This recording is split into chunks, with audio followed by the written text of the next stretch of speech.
Greetings, family. We just want to say welcome. It's been a while.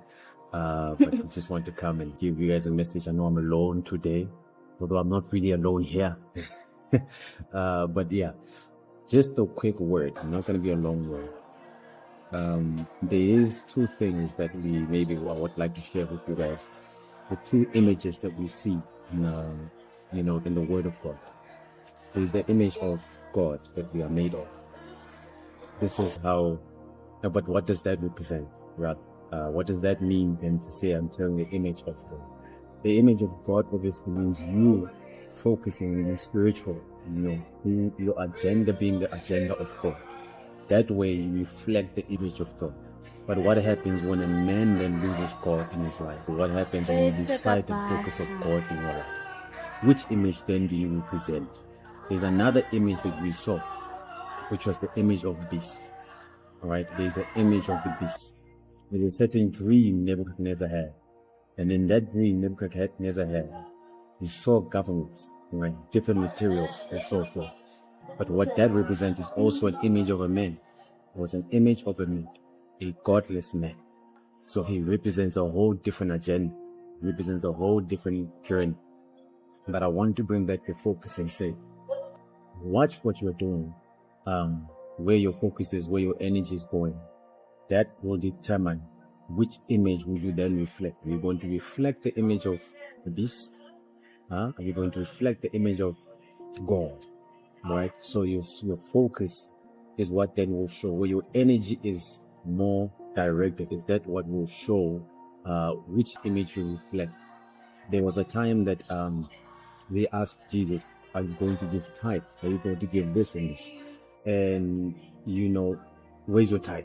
Where's not tithe, tax, sorry. Where's your tax? And he then gave out, and said, oh, do we pay tax also? Is it the right to pay tax? And he said, look at the image that's on the coin. What do you see? And they said, no, this is the image of Caesar. And Jesus said, give to Caesar what belongs to Caesar. Give to God what belongs to God. What belongs to Caesar has the image of Caesar. It was the image of a man. It's creations of man. What belongs to God is the creation of God. All right, it's the creation of God, which is you. So you have to be aware that Caesar's thing is Caesar's thing. Don't fight Caesar and his system. It's his. All right. You also have to be aware that God's thing is God's thing. So don't fight God with his image, which is you. But we can spend so much time trying to run away and please the world and trying to please ourselves, trying to please the flesh. Because again, when I say the image of the beast, what I mean is the flesh. Because the flesh without God is a whole different type of beast. All right, you are dealing with a beast. Where a man has no God, you are dealing with a beast. All right. This is how we saw God repenting and saying, let's end this world.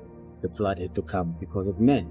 It was not because of the devil. It was because of what was in men. So this week, take time to reflect with yourself. Look at what your focus is. Look where you're focusing at. And take that time to consider, am I reflecting God? Am I reflecting the image of God by putting my energy in the things of God and my mind on the things of God? Or am I reflecting the image of a beast, being a man whose energy and time is not within God, but too much in the world? We are in the world, yes, I understand. But there's people whose energy is so drawn to the world, pleasing the world, that they lose the image of God. So, whose image are you reflecting? Think about it in the week. I love you so much. See you next week. Shalom.